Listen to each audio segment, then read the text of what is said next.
بالله من الشيطان الرجيم.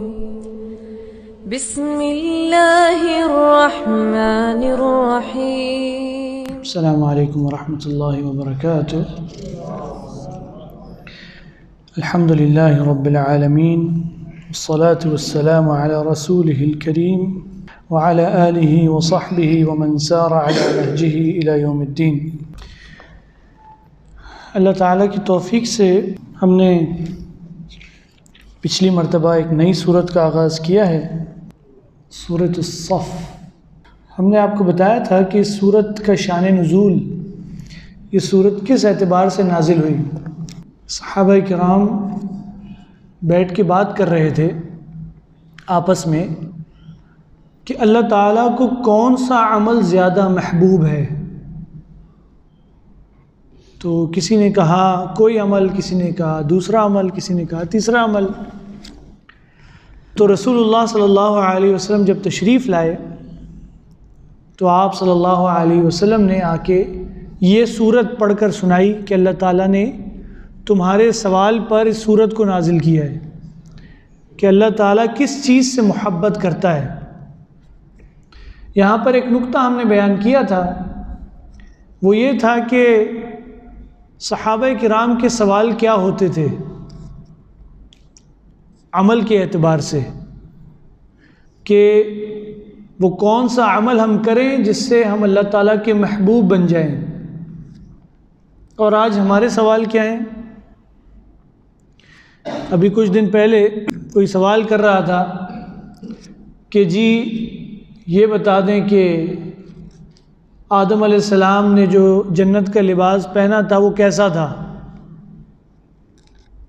اس طرح کے سوال جس کا عمل سے کوئی تعلق نہیں ہے. ایک نے سوال کیا کہ ابلیس جو شیطان ہے اس کا اصلی نام کیا ہے. اصلی نام جان کے کیا کریں گے؟ اپنے بچے کا نام رکھنا ہے؟ عجیب سا سوال ہے یہ.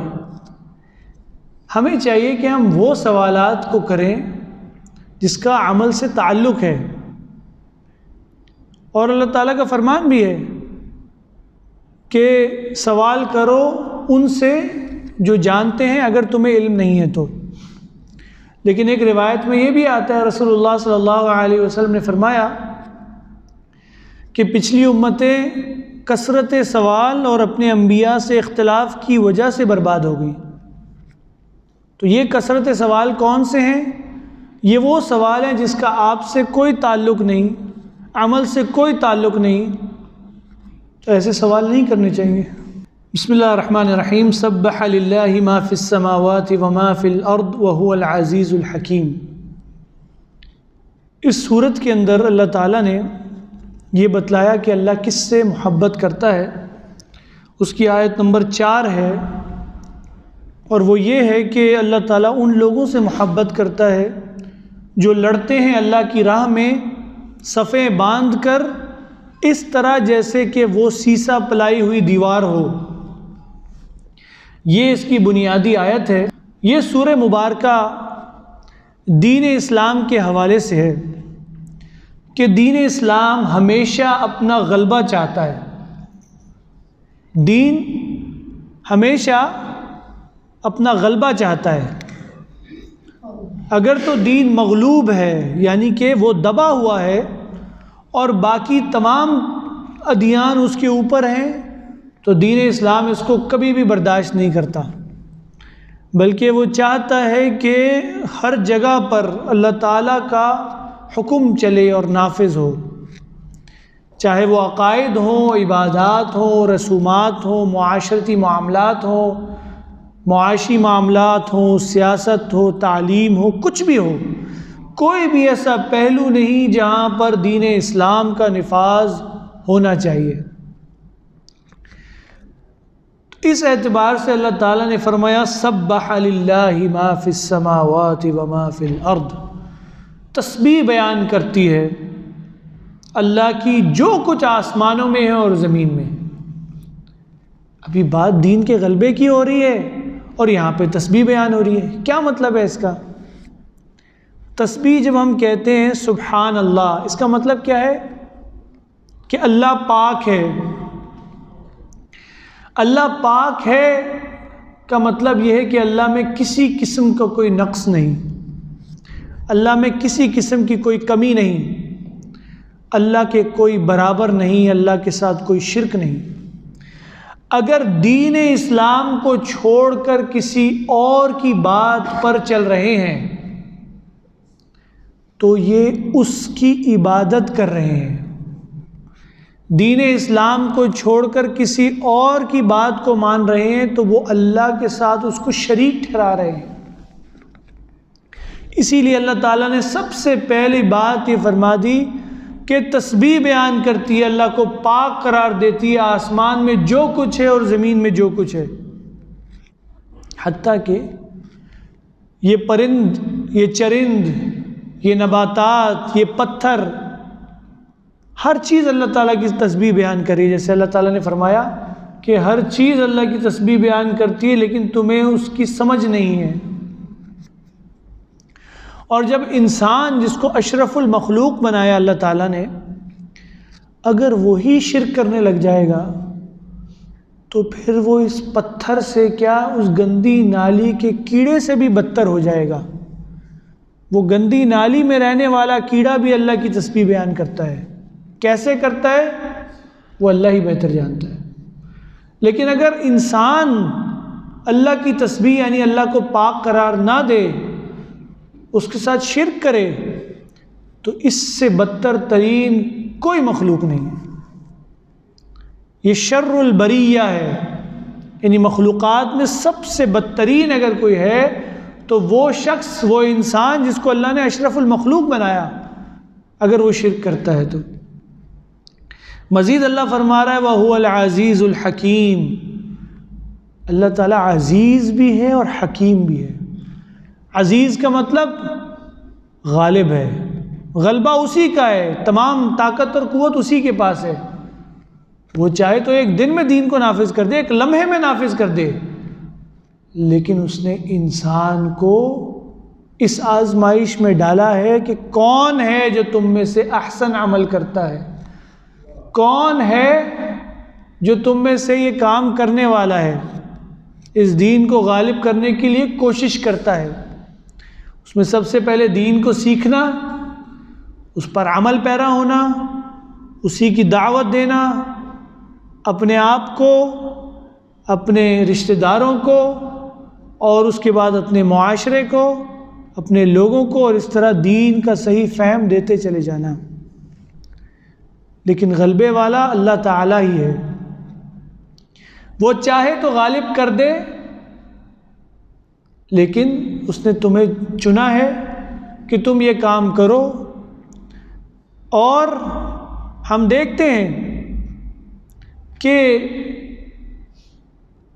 لوگ کام کر رہے ہیں لیکن ابھی تک دین غالب نہیں ہوا، کیونکہ وہ حکیم ہے، وہ جانتا ہے کہ کب اس کو غالب کرنا ہے، کب تک جو ہے لوگوں کو آزمانا ہے، وہ بہتر جانتا ہے۔ یہ اس کی حکمتیں ہیں۔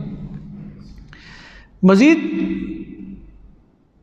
اللہ تعالیٰ نے فرمایا یا ایھا الذین آمنوا، اے وہ لوگ جو ایمان لائے ہو، ایمان کا دعویٰ کرتے ہو، اگر ایمان ہے تو اگلا حکم جو آ رہا ہے اس کو پورا کرو۔ وہ کیا ہے؟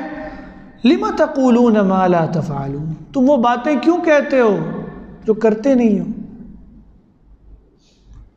جب دین اسلام اس کی مشکلات کی بات آتی ہے، پہلے تو بڑے بڑے دعوے کرتے ہو کہ بس ہمیں موقع ملے کہ ہم جہاد کریں، کافروں کو پکڑیں، لیکن جب ایسا موقع آتا ہے تو تم پیچھے ہٹ جاتے ہو۔ لم تقولون ما لا تفعلون، تم کیوں وہ باتیں کہتے ہو جو کرتے نہیں ہو؟ تمہارے عمل میں اور تمہارے قول میں تضاد کیوں ہے؟ اللہ تعالیٰ نے یہودیوں کا ذکر کیا تو فرمایا وہ کہتے ہیں اتأمرون الناس بالبر وتنسون انفسکم، کہ لوگوں کو تو تم نیکی کا حکم دیتے ہو اور اپنے آپ کو فراموش کرتے ہو، اپنے آپ کو بھلا دیتے ہو۔ وانتم تتلون الکتاب افلا تعقلون، جبکہ تم کتاب کی تلاوت بھی کرتے ہو تو کیا عقل سے کام نہیں لیتے؟ یہ عمل کہ کہنا کچھ اور کرنا کچھ اللہ کو کتنا برا لگتا ہے؟ اللہ نے فرمایا کبر مقتا عند اللہ ان تقولوا ما لا تفعلون، کہ اللہ تعالیٰ کو سخت ناپسند ہے یہ عمل کہ انسان بات کچھ کرے اور اس کے اوپر عمل نہ کرے۔ اسی لیے ایک مسلمان جب کہہ دیتا ہے لا الہ الا اللہ، تو پھر وہ اپنے رب کو ہی، اپنے معبود حقیقی کو ہی پہچان لے اور اس کے بعد کسی اور کی اطاعت قبول نہ کرے، کسی اور کے سامنے نہ جھکے۔ جیسا شاعر کہتا ہے کہ چیمی گویم مسلمانم بالارزم کہ دانم مشکلات لا الہ را، کہ جب میں کہتا ہوں کہ میں مسلمان ہوں تو میں کام جاتا ہوں کہ میں جانتا ہوں کہ لا الہ الا اللہ کے تقاضے کتنے مشکل ہیں۔ آج انسان کلمہ بھی پڑھتا ہے لیکن اطاعت کر رہا ہے تو اپنے نفس کی اطاعت ہے۔ ایک طرف اذان ہوتی ہے آ جاؤ نماز کے لیے، حی علی الصلاۃ، انسان کیا کرتا ہے؟ وہ کہتا ہے چھوڑو نماز کو، بستر میں سو جاؤں۔ نیند کو مقدم کرتا ہے، یعنی اپنے نفس کو مقدم کرتا ہے، اپنے نفس کو آگے کرتا ہے نا، اور اللہ کی بات کو نیچے کرتا ہے۔ اگر آپ اپنے آپ کو اوپر کرتے ہیں اور اللہ کی بات کو نیچے کرتے ہیں، شرک تو وہ ہوتا ہے کہ اللہ کے ساتھ کسی چیز کو کھڑا کرنا، یہاں پہ تو اللہ کی بات سے آپ نے اپنے آپ کو اوپر کر دیا ہے۔ اسی لیے فارسی کا شاعر کہتا ہے کہ نفس ماہم کم طرز فرعون نیست، کہ میرا نفس، میری جان کوئی فرعون سے کم تو نہیں ہے۔ وہ کہتا تھا انا ربکم الاعلی، میں سب سے بڑا رب ہوں، تو میرا نفس بھی تو یہی کہتا ہے۔ اسی لیے اللہ نے فرمایا ارأیت من اتخذ الہہ ہوا، کیا دیکھا آپ نے اس شخص کو جس نے اپنے نفس کو اپنا معبود بنا لیا ہے؟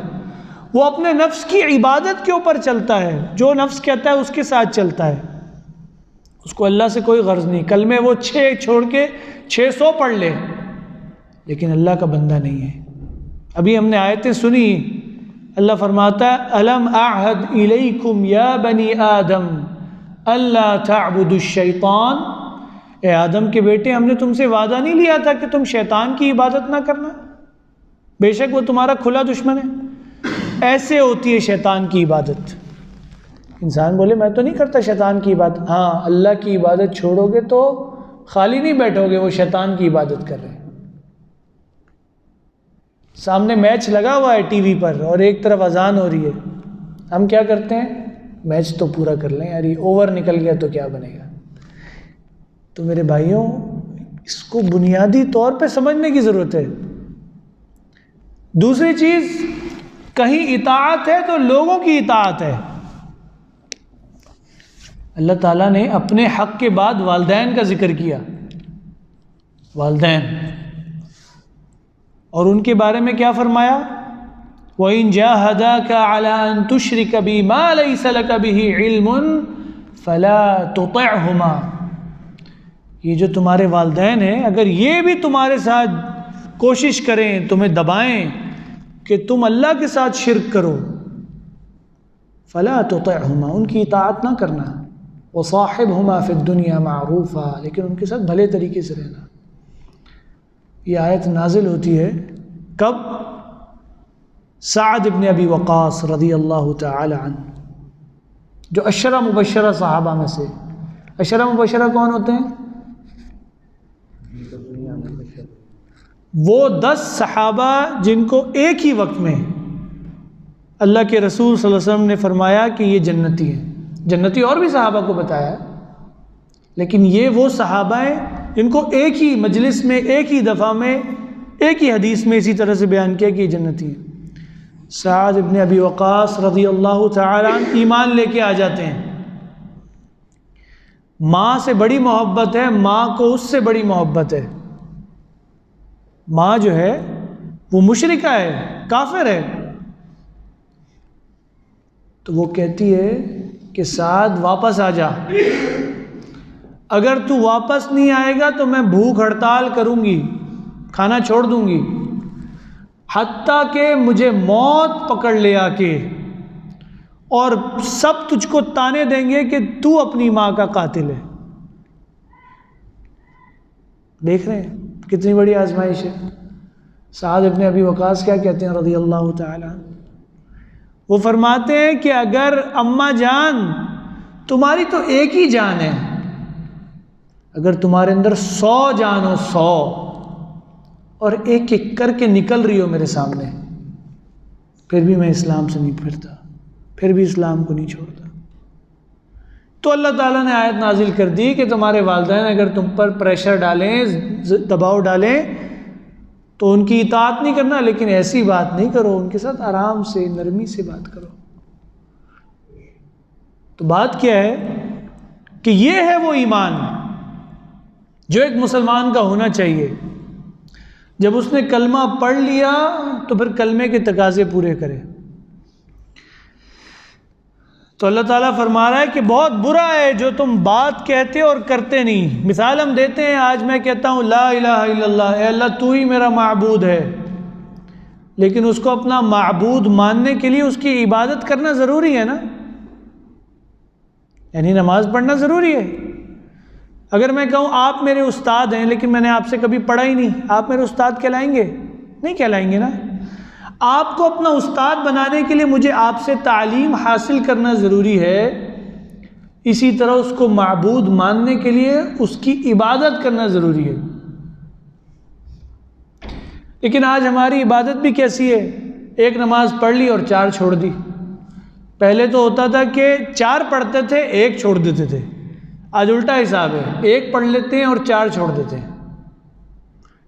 وَاعْبُدْ رَبَّكَ حَتَّى يَأْتِيَكَ الْيَقِينُ، اللہ فرما رہا ہے اللہ کی عبادت مسلسل کرتے رہو جب تک کہ موت نہ آ جائے۔ اب اللہ تعالیٰ نے وہ آیت بیان کی کہ اللہ کس کو پسند کرتا ہے، محبت کس سے کرتا ہے۔ ان اللہ یحب الذین، بے شک اللہ تعالیٰ تو محبت کرتا ہے ان لوگوں سے، یقاتلون فی سبیلہ، جو لڑتے ہیں اللہ کی راہ میں، صفاً، صفیں باندھ کر، کأنہم بنیان مرصوص، ایسے جیسے سیسا پلائی ہوئی دیوار ہے۔ اس آیہ مبارکہ کے اندر سب سے پہلی بات تو یہ کہ اللہ نے بتا دیا کہ اللہ کس سے محبت کرتا ہے۔ اللہ تعالیٰ نے محبت اپنے اوپر لازم کی ہے جو یہ کام کرے گا ان کے لیے۔ اللہ تعالیٰ حقیقی محبت کرتا ہے۔ بعض لوگ کیا کہتے ہیں؟ وہ کہتے ہیں کہ نہیں، محبت کا مطلب یہ نہیں ہے، محبت کا مطلب ہے کہ وہ ارادہ خیر کرتا ہے۔ یہ بالکل غلط الفاظوں کا چناؤ ہے۔ اہل سنہ والجماعہ کا عقیدہ یہ ہے کہ اللہ تعالیٰ محبت کرتا ہے، کیسے؟ جیسے اس کی شان کے لائق ہے۔ بے شک اللہ تعالیٰ محبت کرتا ہے۔ اللہ تعالیٰ کی محبت پانے کے اور طریقے کون سے ہیں؟ ایک ہی طریقہ ہے، قُلْ إِن كُنتُمْ تُحِبُّونَ اللَّهَ فَاتَّبِعُونِي يُحْبِبْكُمُ اللَّهُ۔ اے نبی صلی اللہ علیہ وسلم ان کو بتا دیجئے اگر یہ اللہ سے محبت کرنا چاہتے ہیں تو آپ کی اتباع کریں، رسول اللہ صلی اللہ علیہ وسلم کی اتباع کریں گے تو اللہ کی محبت حاصل ہو جائے گی۔ ایک ایک چیز میں یہ دیکھنا کہ رسول اللہ صلی اللہ علیہ وسلم نے کیسے عمل کیا ہے۔ یہاں پر اس کا ایک رخ دکھایا جا رہا ہے، یہاں پر جہاد ہے، اللہ کے لیے لڑنا ہے، اس کو بھی ہم دیکھیں گے رسول اللہ صلی اللہ علیہ وسلم نے کیسے کیا ہے۔ نماز پڑھیں گے تو دیکھیں گے رسول اللہ صلی اللہ علیہ وسلم نے کیسے پڑھی ہے۔ ہر عمل کو دیکھیں گے رسول اللہ صلی اللہ علیہ وسلم نے کیسے کیا ہے، اس طرح کریں گے تو اللہ کی قسم اللہ تعالیٰ آپ سے محبت کرنے لگے گا۔ اور جب اللہ تعالیٰ محبت کرتا ہے تو کیا کرتا ہے؟ جبریل کو آواز دیتا ہے، جبریل میں فلانے بندے سے محبت کرتا ہوں، تم بھی اس سے محبت کرو۔ جبریل علیہ السلام نیچے اترتے ہیں اور فرشتوں کے پاس اور کہتے ہیں کہ اللہ فلانے بندے سے محبت کرتا ہے اور فرشتوں کا سردار جبریل بھی اس سے محبت کرتا ہے، تم بھی اس سے محبت کرو۔ پھر یہ محبت آسمانوں میں نہیں رہتی، زمین پر اترتی ہے۔ لوگوں کی زبانوں پہ ہم سنتے ہیں کہ فلانا بڑا اچھا آدمی ہے، فلانا بڑا نیک ہے، فلانے کی بات بڑی اچھی ہے، یہ لوگ نہیں کہتے، یہ فرشتے ہیں جو ان کی زبانوں پر بلواتے ہیں۔ یہ ہے وہ محبت، اس کو حاصل کرنے کی کوشش کرنی چاہیے۔ کمال یہ نہیں ہے کہ آپ اللہ سے محبت کرتے ہیں، کمال تو یہ ہے کہ اللہ آپ سے محبت کرے، یہ ہے کمال۔ ان اللہ یحب الذین یقاتلون فی سبیلہ، جو لڑتے ہیں اللہ کی راہ میں۔ جب آپ دین کی دعوت دیں گے، دین پر عمل کرنا شروع کریں گے، مشکلات آئیں گی، مشکلات گھر سے شروع ہو جائیں گی۔ اس کو دیکھو، یہ مولوی بن گیا ہے، اس کو دیکھو یہ ہر وقت نمازیں، اس کو دیکھو اس نے داڑھی رکھ لی ہے، اس کو دیکھو اس کے ٹخنے کہاں پر آ گئے۔ پہلی مخالفت آپ کے گھر سے شروع ہوگی، پھر آپ کے قبیلے، آپ کے لوگ، وہ کہیں گے یہ تو پاگل ہو گئے۔ اس کے بعد آپ کی مخالفتیں شروع ہوں گی۔ رسول اللہ صلی اللہ علیہ وسلم کو 40 سال تک صادق اور امین کہنے والے کہ یہی سب سے سچا ہے، اس کی بات غلط نہیں ہو سکتی، یہ کبھی جھوٹ نہیں بولتا، یہ امانت دار ہے، اللہ کے بارے میں جھوٹ کبھی بول ہی نہیں سکتا یہ۔ لیکن کیا ہوا کہ نکالے گئے، نکلنا پڑا، ہجرت کرنی پڑی۔ کیوں؟ مکہ جیسی سرزمین کو چھوڑنا پڑتا ہے اس دین کے خاطر، اور آج ہم بستر چھوڑنے کو تیار نہیں ہیں۔ اسی لیے دین پر جب عمل کرنا ہے تو مشکلات ہیں، جنت کو گھیرا گیا ہے تو مشکلات کے ساتھ گھیرا گیا ہے، جنت اتنی آسان نہیں ہے۔ رسول اللہ صلی اللہ علیہ وسلم نے کیا فرمایا کہ جنت جو ہے وہ تلواروں کے سائے میں ہے، مشکلات کے ساتھ ہے، اور جب اس جنت کو، اس دین کے لیے کوشش کرتے ہیں تو ایسی مشکلات آتی ہیں کہ لوگ آپ کو قتل کرنے کے لیے تیار ہو جاتے ہیں۔ سورہ یاسین کے اندر ایک واقعہ ہے کہ کچھ انبیاء آئے، ایک شخص کے پاس، وہ بڑھئی تھا، نجار تھا، لکڑی کا کام کر رہا تھا، اس کا نام حبیب نجار آتا ہے، مفسرین نے بیان کیا ہے۔ تو وہ انبیاء جب آئے تو انہوں نے آ کے بولا کہ آپ ایمان لے آئے، تو انہوں نے کہا ٹھیک ہے میں ایمان لے آتا ہوں، ایمان لے آئے۔ وہ انبیاء آگے چل دیے، آگے گئے، آگے جا کے شور کی آواز آئی، ان کو پتہ چلا کہ بھائی انبیاء کی مخالفت ہو رہی ہے۔ یہ بھاگتے ہوئے آئے، حبیب نجار بھاگتے ہوئے آئے، انہوں نے آ کے ان کو بولا کہ بھائی کیا ہو گیا تمہیں، یہ تمہیں ایمان لانے کو ہی تو بول رہے ہیں، تم سے کوئی اجر تو نہیں مانگ رہے، معاوضہ تو نہیں مانگ رہے۔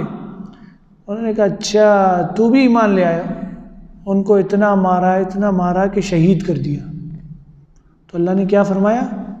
قیل ادخل الجنہ، فرمایا کہ داخل ہو جاؤ جنت میں اسی وقت۔ تو آگے حبیب نجار کیا کہتا ہے؟ قال یا لیت قومی یعلمون بما غفر لی ربی وجعلنی من المکرمین، کاش میری قوم کو پتہ چل جاتا کہ میرے رب نے میرے ساتھ کیا معاملہ کیا، ایک تو مجھے بخش دیا اور مجھے عزت داروں میں شامل کر دیا۔ یہ ہے بھائی دین کے ساتھ چلتے رہنا حتیٰ کہ آپ کو قتل کر دیا جائے، شہید کر دیا جائے۔ یہ ہے اصل کامیابی۔ اصل کامیابی حکومتیں لے لینا نہیں، اصل کامیابی کوئی کرسی حاصل کر لینا نہیں، اصل کامیابی یہ ہے کہ دین پر چلتے چلتے آپ کا ایمان پر خاتمہ ہو جائے، یہ اصل کامیابی ہے۔ یہ ہے کامیابی کا مفہوم۔ تو اللہ تعالیٰ یہاں فرما رہا ہے کہ بے شک اللہ تعالیٰ ان سے محبت کرتا ہے جو لڑتے ہیں اللہ کی راہ میں، فی سبیلہ، فی سبیلہ، جو لڑتے ہیں اللہ کی راہ میں۔ اللہ کا راستہ کون سا ہے؟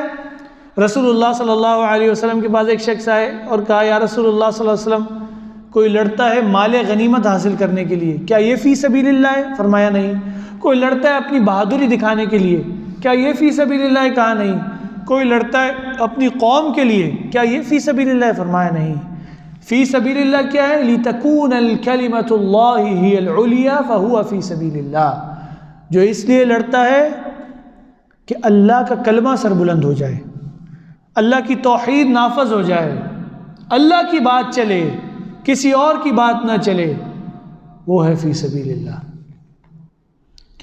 آگے کیا فرمایا؟ صفن، صفوں کے اندر، صفیں باندھ کر۔ صف کیا ہوتی ہے؟ جو ہم نماز میں باندھتے ہیں۔ نماز میں صفیں کیسے باندھتے ہیں؟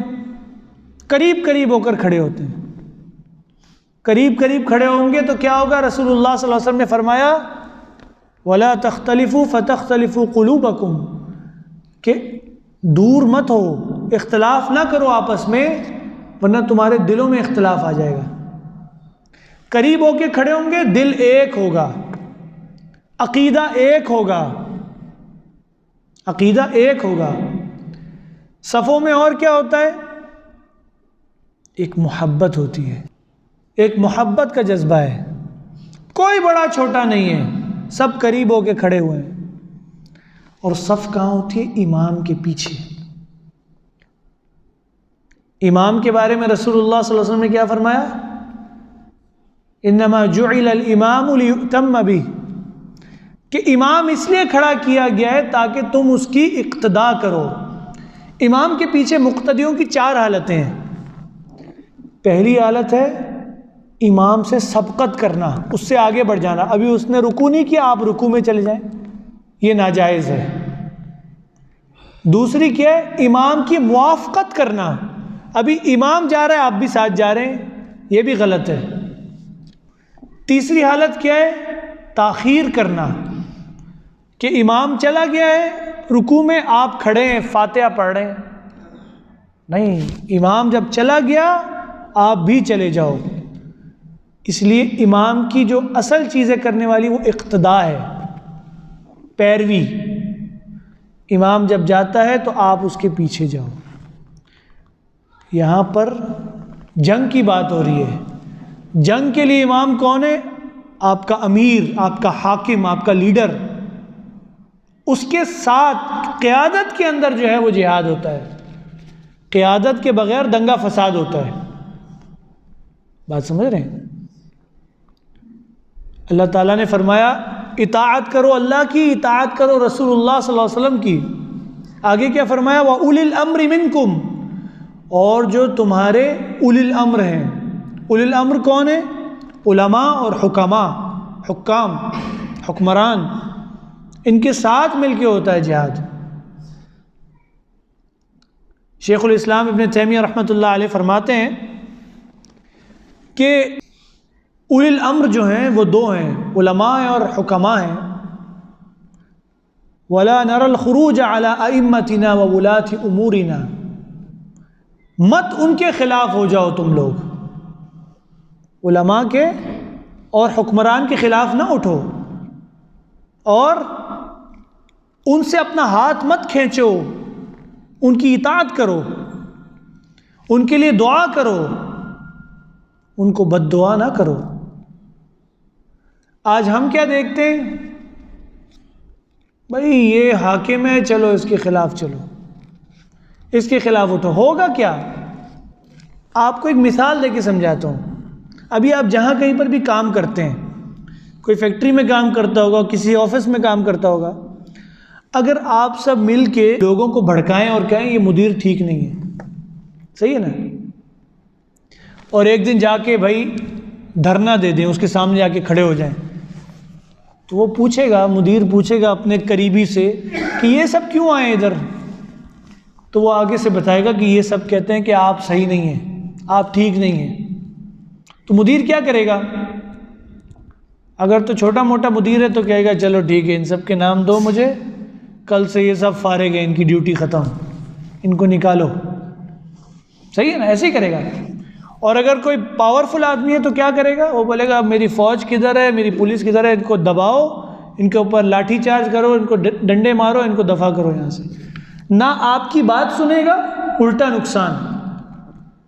آج ممالک آپ دیکھیں، جو کوئی بھی اپنے حاکم کے خلاف اٹھا ہے، خیر نہیں آیا، نقصان ہی ہوا۔ سیریا کے حالات دیکھیں، سیریا میں کیا ہوا؟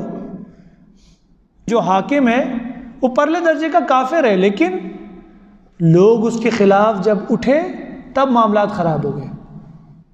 اسی لیے کبھی بھی حاکم کے خلاف اس طرح نہیں اٹھا جاتا، بلکہ صحابہ کرام ایسے ظالم حکمرانوں کے ساتھ چلے ہیں ساتھ میں، اور ان کو اکیلے میں ان کو سمجھاتے رہتے، ان کو خط لکھتے رہتے، ان کو بتاتے رہتے کہ یہ جو کام آپ کر رہے ہیں یہ چیز صحیح نہیں ہے، اس سے ظلم ہو رہا ہے۔ وہ خط دیکھے گا، وہ بولے گا کہ ٹھیک ہے، اس کی اپنی کوئی مجبوریاں ہو سکتی ہیں، وہ ہم نہیں سمجھتے، لیکن اگر کوئی مجبوری نہیں ہے تو ان کا محاسبہ اللہ تعالیٰ کرے گا۔ بات سمجھ رہے ہیں؟ تو یہ چیز ہے کہ حکمران کے ساتھ اور علماء کے ساتھ ہوتا ہے جہاد۔ اگر تو ایسے ہی نکلیں گے تو دنگا فساد ہوگا، جہاد نہیں ہوگا۔ اسی طرح سے اللہ نے فرمایا کہ انہم بنیان مرصوص، کہ وہ اس طرح سے آپس میں ہیں جیسے کہ سیسا پلائی ہوئی دیوار ہو۔ سیسا کس کو کہتے ہیں جانتے ہیں؟ ایک دھات ہے، اینٹیں اگر لگانی ہو آپس میں تو پہلے مٹی سے لگاتے تھے، اب سیمنٹ آ گئی ہے، اس سے بھی اگر پاورفل کوئی چیز ہے، مضبوط چیز ہے، تو وہ سیسا ہے۔ سیسا پگھلتا بڑا جلدی ہے، لیکن جب جمتا ہے تو لوہے کی طرح مضبوط ہوتا ہے۔ اس طرح آپس میں ملے ہوئے ہوں، حکمران سے لے کر ادنا سپاہی تک آپس میں اس طرح تعلق ہو، عقیدہ ان کا ایک ہو، ان کا ٹارگٹ، ان کا منہج ایک ہو۔ ٹارگٹ کیا ہے؟ اللہ کا کلمہ سر بلند کرنا۔ آج ہمارے یہاں کیا ہے؟ مختلف قسم کے لوگ ایک جماعت کے اندر آ گئے، ایک کا ٹارگٹ کچھ ہے، دوسرے کا ٹارگٹ کچھ ہے، تیسرے کا ٹارگٹ کچھ ہے۔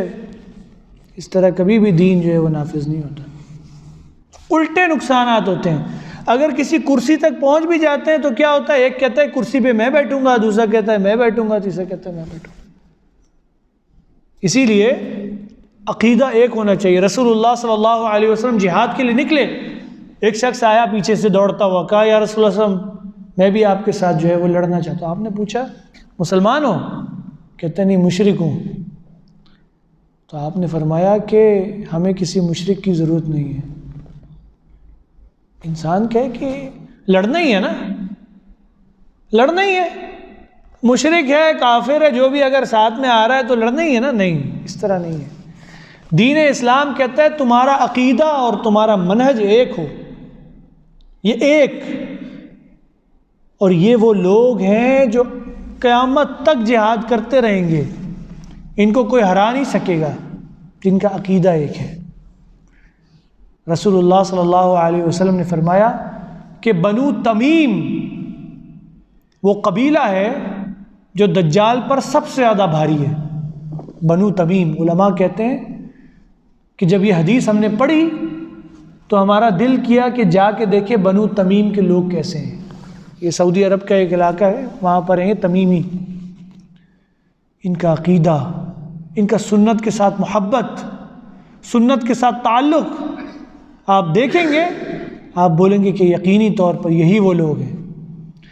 عقیدے قرآن و سنت پر مبنی، منہج قرآن و سنت پر مبنی، ایک ایک سنتوں پر چلنے والے، یہ ہیں وہ لوگ، یہ ہے وہ عقائد، یہ ہے وہ منہج جو دجال کے اوپر بھاری ہوگا، ان کو کوئی ہرا نہیں سکے گا۔ کیا مطلب؟ جو ہم نے آپ کو مفہوم ابھی بتایا ہے کہ ان کو ان کے ایمان سے کوئی پھیر نہیں سکے گا۔ لیکن آج ہم محبت کا دعویٰ کرتے ہیں، دین کو غالب کرنا چاہتے ہیں، لیکن وہ اصل محبت جو رسول اللہ صلی اللہ علیہ وسلم کی اتباع کے ساتھ منسلک ہے اس کو کرنے کو تیار نہیں ہے، اور پھر مار کھاتے ہیں اور کہتے ہیں اللہ کی مدد کب آئے گی؟ کیوں آئے گی اللہ کی مدد؟ اللہ تعالیٰ کیا فرماتا ہے؟ ان تنصروا اللہ ینصرکم، کہ تم اللہ کی مدد کرو گے تو اللہ کی مدد آئے گی۔ یعنی تم دین پر چلو گے، دین کے لیے کچھ کوشش کرو گے تو اللہ تعالیٰ تمہاری مدد کرے گا نا۔ اللہ کی مدد ایسے نہیں آتی، دین پر چلنے سے آتی ہے۔ وہ جیسے شاعر نے کہا ہے کہ فضائے بدر پیدا کر، فرشتے تیری نصرت کو اتر سکتے ہیں، گردوں سے قطار اندر قطار ابھی۔ فرشتے بھی اتریں گے جب تمہارا ایمان ایسا ہوگا، جب تمہاری سنت کے ساتھ تعلق ایسا ہوگا۔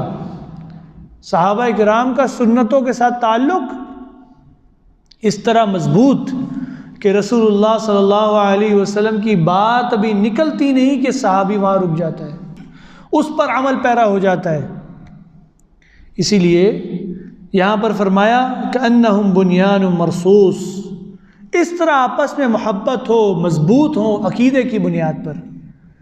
لوگوں کو جوڑنا ہے تو عقیدے کی بنیاد پہ۔ آج ہمارے یہاں جماعتیں کام کر رہی ہیں، کہتے ہیں بس جڑ جائیں جی، جوڑ لو ان کو کسی طرح، جو یہ کہتے ہیں ٹھیک ہے، ان کی بھی کچھ بات سن لیں، کچھ ان کی مان لیں، کچھ ان کی مان لیں۔ ایسے نہیں ہوتا، یہ کوئی دین نہیں ہے، یہ صرف ایک ریوڑ ہے جو جمع کیا ہوا ہے، جانوروں کا ایک ریوڑ ہے۔ کثرت جو ہے نا، کثرت کبھی بھی حق پر دلالت نہیں ہوتی۔ آج ہمارے یہاں لوگ کہتے ہیں ان کے پاس اتنے لوگ ہیں، ہزاروں لوگ ہیں جو ان کو سننے جاتے ہیں۔ تو میرے بھائیوں، یہ ہزاروں لوگ جو ہے نا، یہ صرف لوگ ہیں، ان کا کوئی فائدہ نہیں جب تک ان کے عقائد درست نہیں ہے۔ لوگ آپ کو ملیں گے گلے میں تعویذ ڈالے ہوئے ہیں، ہاتھوں میں دھاگے باندھے ہوئے ہیں، انگوٹھیوں اور پتھروں پہ یقین ہے، غیر اللہ کو پکار رہے ہیں، غیر اللہ سے مدد مانگ رہے ہیں، نظریں نیازیں چل رہی ہیں، قبروں کے سامنے سجدہ ریز ہیں۔ یہ تمام چیزیں، یہ شرک کرنے والے یہ دین کو نافذ کریں گے؟ کبھی بھی نہیں کر سکتے۔ اللہ تعالیٰ نے پہلے ہی فرما دیا، تسبیح بیان کرنے والے ہیں وہ یہ کام کرتے ہیں، اللہ کو پاک قرار دینے والے، اس کے ساتھ شرک نہ کرنے والے یہ کام کرنے والے ہیں۔ آگے اللہ تعالیٰ فرماتا وَإِذْ قَالَ مُوسَىٰ لِقَوْمِهِ، اور یاد کرو جب کہا موسیٰ علیہ السلام نے اپنی قوم سے، یا قومی لِمَ تُؤْذُونَنِي، کہ میری قوم تم کیوں مجھے ایذا دیتے ہو، تکلیف دیتے ہو، وَقَدْ تَعْلَمُونَ أَنِّي رَسُولُ اللَّهِ إِلَيْكُمْ، اور یقیناً تم جانتے ہو کہ میں اللہ کا رسول ہوں تمہاری طرف۔ فَلَمَّا زَاغُوا وَزَاغَ اللَّهُ قُلُوبَهُمْ، جب انہوں نے ٹیڑھ اختیار کی تو اللہ نے ان کے دلوں کو ٹیڑھا کر دیا۔ وَاللَّهُ لَا يَهْدِي الْقَوْمَ الْفَاسِقِينَ، اور اللہ ایسی فاسق قوم کو ہدایت نہیں دیتا۔ جب ہم قرآن مجید کو پڑھتے ہیں تو جس کو سمجھ نہیں ہے نا، وہ کہتا ہے ابھی اللہ تعالیٰ نے جہاد کا ذکر کیا، موسیٰ علیہ السلام کا ذکر آ گیا، یہ کیا بات ہوئی؟ ہر آیت دوسری آیت کے ساتھ ملی ہوئی ہے اور اس کے اندر ایک مفہوم ہے، اس کو سمجھنے کی ضرورت ہے۔ جب لوگ اس کو نہیں سمجھتے، اور یہ ہمارا مسئلہ یہ بھی ہے کہ ہمارے ملا بھی اس طرح کے پائے جاتے ہیں جو اس طرح آیتوں کو، چلو جی یہ فلانا واقعہ تھا، یہ فلانا واقعہ تھا۔ انسان قرآن کو سمجھنے کے بجائے اس سے اور دور ہوتا ہے، وہ سمجھتا نہیں کہ یہ کیوں آیت آ رہی ہے، یہاں پہ اس کے اندر بڑی گہرائی ہے۔ اللہ تعالیٰ نے جہاد کا ذکر کیا، اس کے بعد اللہ تعالیٰ نے ایک مثال دی، اور اللہ تعالیٰ نے جب قرآن مجید میں ایمان کا ذکر کیا ہے، یہودیوں کا ذکر کیا ہے، نصرانیوں کا ذکر کیا، عیسائیوں کا، اور اسی طرح سے مشرکین کا ذکر کیا ہے، یہ اس لیے نہیں کیا کہ یہ مختلف واقعات ہیں، بلکہ اللہ تعالیٰ بار بار یہ تنبیہ کر رہا ہے کہ تم دیکھو کہیں یہ بیماری تمہارے اندر تو نہیں ہے۔ اس لیے عربی کا قاعدہ کلیہ یہ ہے، العبرۃ بعموم اللفظ لا بخصوص السبب، کہ جو آیت ہے اس کو آپ عام طور پہ سمجھیں گے، وہ آیت خالی ان کے لیے خاص نہیں ہے، وہ آپ یہ دیکھیں گے کہ اس آیت میں ہمارے لیے کیا ہدایت ہے۔ اللہ تعالیٰ نے یہاں بنی اسرائیل کا ذکر کیا، بنی اسرائیل یعنی اسرائیل کے بیٹے۔ اسرائیل یعقوب علیہ السلام کا لقب تھا، اور ان کے 12 بیٹے تھے، جس میں یوسف علیہ السلام بھی ان کے بیٹے تھے۔ تو یہ 12 بیٹوں سے پھر 12 قبیلے بنے، اور 12 قبیلے اتنے بڑھ گئے موسیٰ علیہ السلام تک کہ لاکھوں کی تعداد میں پہنچ گئے، تو یہ پورا ایک بنی اسرائیل کا قبیلہ کہلایا۔ تو ان کے اوپر اللہ تعالیٰ نے مختلف انبیاء بھیجے، اپنی بڑی نعمتیں بھیجیں، ان کے لیے آسمان سے کھانے آتے، ان کے لیے جو ہے وہ اللہ تعالیٰ نے بادلوں کا سایہ کیا، ان کے لیے اللہ تعالیٰ نے بے شمار نعمتیں بھیجی، اور فرمایا یا بنی اسرائیل اذکروا نعمتی التی انعمت علیکم وانی فضلتکم علی العالمین، کہ بنی اسرائیل یاد کرو ہم نے تمہیں فضیلت دی تمام جہانوں کے اوپر۔ اچھا، یہ تمام نعمتیں اللہ تعالیٰ نے کر دی، لیکن کیا ہوا؟ اللہ تعالیٰ نے موسیٰ علیہ السلام کو بھیجا. موسیٰ علیہ السلام نے ان کو فرعونیوں سے نجات دی اللہ تعالیٰ کے حکم سے، اور فرعون کو ان کی آنکھوں کے سامنے غرق کیا، کیونکہ یہ بیچارے غلام رہے. غلامانہ ان کی ذہنیت تھی جس کے اندر یہ تصور بھی نہیں کر سکتے تھے، سوچ بھی نہیں سکتے تھے کہ فرعون جیسا اتنا بڑا بادشاہ وہ ہمارے سامنے غرق ہوگا. اس لیے اللہ نے ان کے سامنے غرق کیا کہ دیکھ لو اس کا کیا حشر کیا ہم نے، تاکہ وہ غلامی کے بت ٹوٹ جائیں. لیکن چونکہ وہ غلامی میں رہے تھے، آگے چلتے ہیں موسیٰ علیہ السلام کے ساتھ.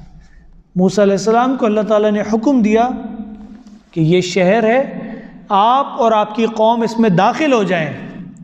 آپ لوگ صرف داخل ہو جائیں گے اللہ آپ کو فتح دے دے گا. تو اس قوم نے کیا کہا کہ نہیں، فَاذْهَبْ أَنْتَ وَرَبُّكَ فَقَاتِلَا إِنَّا هَاهُنَا قَاعِدُونَ. آپ جائیے، آپ کا رب جائیے اور وہ جا کے اندر لڑیں، ہم یہاں پر بیٹھے ہوئے ہیں، ہم نہیں اندر جاتے. اتنی نعمتیں، اتنی ہر چیز ان کو ملتی گئی، لیکن اس قوم کا حشر یہ تھا، اللہ کی نعمتوں کا شکر ادا نہیں کیا، اللہ کی بات پر نہیں چلے، رسول کی مخالفت کی. 3 چیزیں، نعمتوں پہ شکر بھی نہیں کیا، اللہ کی بات نہیں مانی کہ شہر میں داخل ہو جائیں، اور رسول جو اس وقت کے موسیٰ علیہ السلام ہیں ان کی بھی مخالفت کی. اللہ تعالیٰ نے ایسی مار ماری ان کو کہ 40 سال تک ان کے پاس کوئی گھر نہیں تھا، صحراؤں میں بھٹکا دیا ان کو، وہ صحراؤں میں بھٹکتے رہے. کس لیے؟ کیونکہ انہوں نے نہ شکر گزاری کی اور نہ اللہ کی بات مانی اور نہ ہی رسول کی بات مانی. اللہ تعالیٰ یہ مثال یہاں پر لے کر آیا ہے کہ آج تم لوگ مسلمان ہو، تم بھی اللہ کی نعمتوں پر شکر ادا نہیں کرتے. آج ہم کہتے ہیں اللہ نے ہمیں کیا دیا ہے نا، یہ ہم نے سنا ہے، او بھائی ہمارے پاس کیا ہے، ہمارے پاس تو کچھ نہیں ہے. فرعون جس کا ذکر میں کر رہا ہوں کتنا بڑا بادشاہ ہے، اگر اس کو گرمی لگتی ہوگی، گرمی، تو وہ کیا کرتا ہوگا؟ ایک آدمی کو پیچھے کھڑا کرتا ہوگا کہ مجھ کو پنکھا جلو، ہے نا. 2 آدمی کو کھڑا کر دے، 100 آدمیوں کو کھڑا کر دے، اے سی جیسی ہوا لے سکتا ہے؟ بتائیں مجھے، لے سکتا ہے؟ نہیں لے سکتا نا. کتنا بڑا بادشاہ ہے وہ، لیکن اے سی کی ہوا نہیں لے سکتا وہ. اور آپ بٹن دباتے ہیں اور یہ آپ کا تابع دار ہے، چلتا رہتا ہے. ایسے ہی ہے نا. اچھا، فرعون کو اگر بریانی کھانی ہو تو وہ کیا کرے گا؟ آدمی کو بولے گا چلو جلدی سے بریانی بناؤ. کتنی دیر میں بریانی بنتی ہوگی؟ مرغی کی بریانی ہے تو آدھا گھنٹہ تو لے گی نا، یا اس سے جلدی بن جائے گی. اور ہم لوگ کس دور میں ہوٹل پہ فون کرتے ہیں، وہ پوچھتا ہے چکن کھانی ہے، مٹن کھانی ہے، بیف کھانی ہے، فش کھانی ہے، جھینگے کی کھانی ہے یا انسان کی کھانی ہے، ہر چیز اویلیبل ہے. ہم تو اس دور کے اندر، اور ہم کہتے ہیں کہ ہمارے پاس نعمتیں نہیں اللہ کی. اس بادشاہ سے ہم اونچے درجے پر ہیں، اور پھر بھی ہماری ناشکری ہو، پھر بھی ہم اللہ کے لیے نماز پڑھنے نہیں آتے. ناشکری، اللہ کی مخالفت، رسول کی مخالفت. یہ بیماریاں جب ہمارے اندر ہوں گی تو اسی طرح ذلیل ہوتے رہیں گے. آج ہم لوگ اسی وجہ سے ذلیل ہیں، بھٹک رہے ہیں صحراؤں میں، ہمیں کوئی پوچھتا ہی نہیں ہے، ہماری کوئی بات کی ویلیو نہیں ہے. کوئی اٹھتا ہے رسول اللہ صلی اللہ علیہ وسلم کا خاکہ بنا دیتا ہے، اور ہم یہاں سے کہتے ہیں کہ جی رسول کی بات پر جان بھی قربان ہے، رسول کی حرمت پر جان بھی قربان ہے، لیکن رسول کی اطاعت نہیں کریں گے. ہم پوری رات بجلی چوری کر کے نعتیں پڑھیں گے لیکن فجر نہیں پڑھیں گے. ہم کیوں؟ اطاعت کہاں پر ہے؟ اصل چیز اطاعت ہے میرے بھائیوں. اطاعت نہیں ہے تبھی ہم ذلیل ہیں. رسول اللہ صلی اللہ علیہ وسلم نے فرمایا، مفہوم یہ کہ کفار تم پر اس طرح ٹوٹیں گے جس چیل کوے کھانے پر ٹوٹتے ہیں. صحابہ کے سامنے جب بیان کیا تو صحابہ نے سوال کیا وہ سنیں. انہوں نے پوچھا یا رسول اللہ کیا ہم اتنے تھوڑے ہوں گے؟ ان کا سوال بھی بڑا عجیب. انہوں نے یہ سوال نہیں کیا کہ ہمارے اندر ایمان نہیں ہوگا، کیونکہ ایمان کو تو وہ جانتے تھے. ایمان جس کے دل میں بیٹھ جائے وہ ہوتا ہے جو فرعون کے سامنے وہ جادوگر، جب ایمان ان کے دل میں بیٹھ گیا تو فرعون نے کہا کہ تم لوگ ایمان لے آئے ہو، میں تمہارے ہاتھ اور پاؤں کو دائیں بائیں جانب سے کاٹ دوں گا، پھر تمہیں سولی پہ چڑھا دوں گا. لیکن ایمان ان کے دل میں بیٹھ گیا تھا تو انہوں نے کیا کہا؟ فقد ما انت قاف، جو تو نے کرنا ہے کر لے. کیا کرے گا تو؟ یہ دنیا کی زندگی ختم کرے گا نا. یہ ہوتا ہے ایمان. اسی لیے صحابہ نے پوچھا یا رسول اللہ کیا کفار ہم پر اس طرح ٹوٹیں گے؟ ہمارے لوگ اتنے کم ہوں گے؟ تو آپ نے فرمایا کہ نہیں، تم تو بہت زیادہ ہوگے. دنیا کے کونے کونے میں پھیلے ہوئے ہیں مسلمان، لیکن تمہارے اندر ایک بیماری آ جائے گی. وہ کون سی بیماری ہے؟ اس کا نام بتایا وہن. تو صحابہ نے پوچھا یا رسول اللہ وہن کیا ہوتا ہے؟ فرمایا حب الدنیا و کراہیت الموت. دنیا کی محبت اور موت کا خوف جب تمہارے اندر آ جائے گا نا تو پھر تمہارے ساتھ یہ حشر ہوگا. آج ہم دنیا کے لیے، دنیا کے پیچھے ہیں اور موت سے ڈرتے ہیں. جہاد کے بارے میں کہتے ہیں کہ جی یہ موت ہے، اس سے موت پڑتی ہے. اللہ تعالیٰ نے سورہ نساء میں کیا فرمایا؟ تم جہاں کہیں پر بھی ہو وہاں پر تمہیں موت آ پکڑے گی. اگر تم مضبوط قلعوں کے اندر بھی ہوگے تب بھی موت تمہیں پکڑ لے گی. تو اس لیے خالد ابن ولید رضی اللہ تعالیٰ عنہ کیا فرماتے ہیں کہ میرا پیغام ان بزدلوں کے لیے ہے. خالد ابن ولید ہم جانتے ہیں رضی اللہ تعالیٰ عنہ، وہ فرماتے ہیں کہ میں نے 100 سے زیادہ جنگیں لڑی ہیں، 100 سے زیادہ جنگیں. میرے جسم پہ کوئی ایسی جگہ نہیں جہاں پر کوئی تلوار یا تیر یا نیزہ نہ لگا ہو، لیکن میں فوت ہو رہا ہوں تو بستر کے اوپر فوت ہو رہا ہوں. تو میرا پیغام ان بزدلوں کے لیے ہے جو جہاد سے ڈرتے ہیں اور خوف کرتے ہیں. اگر موت آنی ہوتی تو وہ کہتے ہیں کہ میں جس جنگ میں بھی جاتا اور جہاں پر بھی جاتا میری تمنا یہ ہوتی کہ میں شہید ہو جاؤں. اور جو شہادت کی تمنا لے کے جائے گا وہ تو ایسے تو نہیں کرے گا کونے پہ بیٹھ کے جہاد کرو، تو گھس کے اندر جا کے لڑتے. لیکن جب فوت ہوتے ہیں تو بستر کے اوپر فوت ہو رہے ہیں. آج مسلمانوں کے اندر سے یہ چیز ختم ہو چکی ہے. جہاد بھی 2 طرح کے ہیں، ایک ہے جہاد طلب اور ایک ہے جہاد دفاع.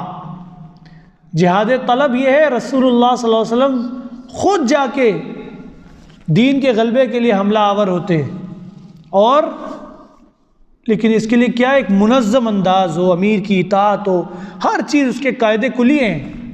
ایسے ہی نہیں کہ منہ اٹھا کے چلے گئے. اور یہ کتنا خطرناک ہے. رسول اللہ صلی اللہ علیہ وسلم نے فرمایا کہ اگر کوئی ایسے جھنڈے کے نیچے لڑتا ہے جو جھنڈا واضح نہیں ہے، ان کا ٹارگٹ نہیں پتہ، ان کا عقیدہ نہیں پتہ، ان کا منہج نہیں پتہ، تو وہ جہالت کی موت پر مرتا ہے اگر مر جائے تو. اور جہالت کا مطلب اسلام سے پہلے وہ مسلمان نہیں مرا. اسی لیے بہت احتیاط کی ضرورت ہے، ان معاملات کو جاننے کی ضرورت ہے. تو جہاد طلب کیا ہے؟ رسول اللہ صلی اللہ علیہ وسلم نے 27 مار کے خود لڑے ہیں اور 80 کے قریب رسول اللہ صلی اللہ علیہ وسلم نے لشکر بھیجے ہیں. آپ صلی اللہ علیہ وسلم کی زندگی کو اگر آپ دیکھیں گے تو مہینہ کوئی ایسا خالی نہیں جس میں آپ صلی اللہ علیہ وسلم جہاد نہ کر رہے ہوں. بات میں یہ کر رہا تھا کہ یہ ہے جہاد طلب، جب آپ خود دشمن پہ حملہ آور ہوتے ہیں. اور دوسرا ہے جہاد دفاع. جہاد دفاع کیا ہے؟ کہ جب آپ کے اوپر کوئی حملہ آور ہو جائے تو آپ اپنا دفاع کرو، دشمن کو پیچھے ہٹاؤ کسی بھی طرح سے.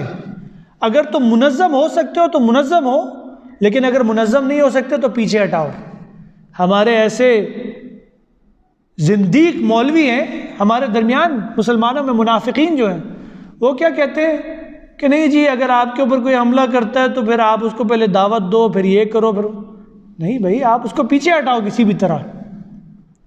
اسی لیے ہمیں ان چیزوں کو جاننا ضروری ہے. آج دنیا کے حالات بڑے خراب ہیں، کچھ بھی کہیں پر کبھی بھی ہو سکتا ہے، لیکن ہمیں پتہ ہو کہ عقیدہ کیا ہے، منہج کیا ہے، صحیح طریقہ کیا ہے، تاکہ جو ہے ان معاملات کو دیکھا جائے صحیح طریقے سے۔ تو اللہ تعالیٰ نے یہاں پر موسیٰ علیہ السلام کی مثال دیتے فرمایا کہ اور جب کہا موسیٰ نے اپنی قوم سے، اے میری قوم تم مجھے کیوں تکلیف دیتے ہو؟ رسول اللہ صلی اللہ علیہ وسلم نے ایک حدیث میں فرمایا کہ اللہ رحم کرے موسیٰ علیہ السلام پہ کہ ان کی قوم نے ان کو بڑی تکلیف دی۔ آج ہم بھی رسول اللہ صلی اللہ علیہ وسلم کو تکلیف دے رہے ہیں۔ آج ہم بھی رسول اللہ صلی اللہ علیہ وسلم کو تکلیف کیسے دے رہے ہیں؟ ان کی مخالفت کر کے، ان کی سنتوں پر نہ چل کے، ان کی سنتوں سے روگردانی ہے۔ رسول اللہ صلی اللہ علیہ وسلم نے فرمایا میری امت کا ہر شخص جنت میں جائے گا سوائے اس کے کہ جس نے انکار کر دیا۔ صحابہ نے پوچھا یا رسول اللہ صلی اللہ علیہ وسلم ایسا کون شخص ہے جو جنت میں جانے سے انکار کر دے؟ تو آپ نے فرمایا من اطاعنی دخل الجنہ ومن عصانی فقد ابا، جس نے میری اطاعت کی وہ جنت میں جائے گا اور جس نے میری نافرمانی کی اس نے جنت میں جانے سے انکار کر دیا۔ انتہائی خطرناک عمل ہے۔ آگے فرمایا وَقَدْ تَعْلَمُونَ أَنِّي رَسُولُ اللَّهِ إِلَيْكُمْ، موسیٰ علیہ السلام فرما رہے ہیں یقینی طور پہ تم جانتے ہو کہ میں اللہ کا رسول ہوں، پھر بھی تم میری مخالفت کرتے ہو۔ آج ہم بھی جانتے ہیں کہ اللہ کے رسول صلی اللہ علیہ وسلم محمد کریم جو آخری نبی ہیں، جن کی شریعت ہم پر لازم ہے، ہر اعتبار سے جانتے ہیں اور کہتے بھی ہیں کہ سب سے اعلیٰ ہمارا نبی، سب سے اولیٰ ہمارا نبی، سب سے پیارا ہمارا نبی، لیکن صرف باتیں ہیں مگر عمل نہیں ہے۔ لِمَ تَقُولُونَ مَا لَا تَفْعَلُونَ، تم وہ باتیں کیوں کہتے ہو جس پر تم عمل نہیں کرتے؟ دیکھیں قرآن کس طرح بار بار ہمیں تنبیہ کر رہا ہے۔ آگے اللہ تعالیٰ نے ان کا حال بیان کیا جو موسیٰ علیہ السلام کی پیروکار تھے۔ فَلَمَّا زَاغُوا أَزَاغَ اللَّهُ قُلُوبَهُمْ، انہوں نے ٹیڑھ اختیار کی، اللہ نے ان کے دلوں کو ٹیڑھا کر دیا۔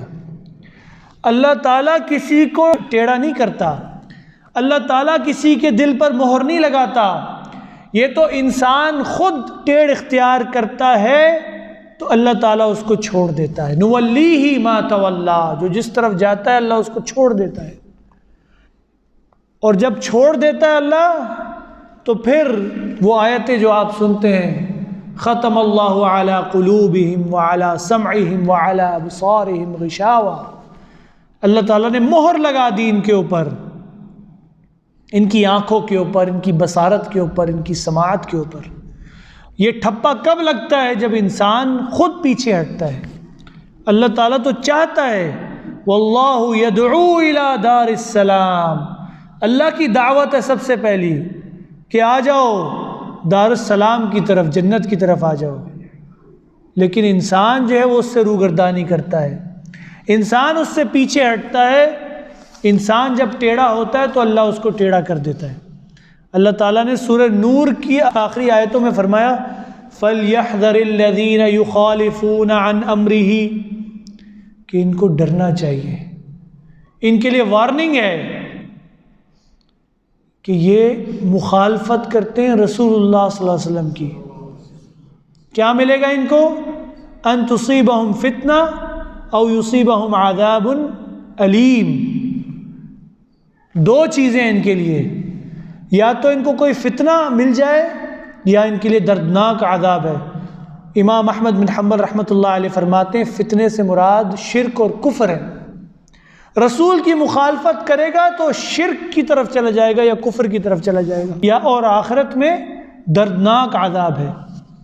اسی لیے جو ٹیڑھ اختیار کرتے ہیں ان کو بتایا جاتا ہے بھائی کتاب و سنت یہ کہتی ہے، وہ کہتا ہے آگے سے کہ نہیں میرے باپ دادا تو یہ کرتے ہیں، اس کو بتایا جاتا ہے اللہ کے رسول نے یہ فرمایا، وہ کہتا ہے نہیں میرا مولوی یہ کہتا ہے۔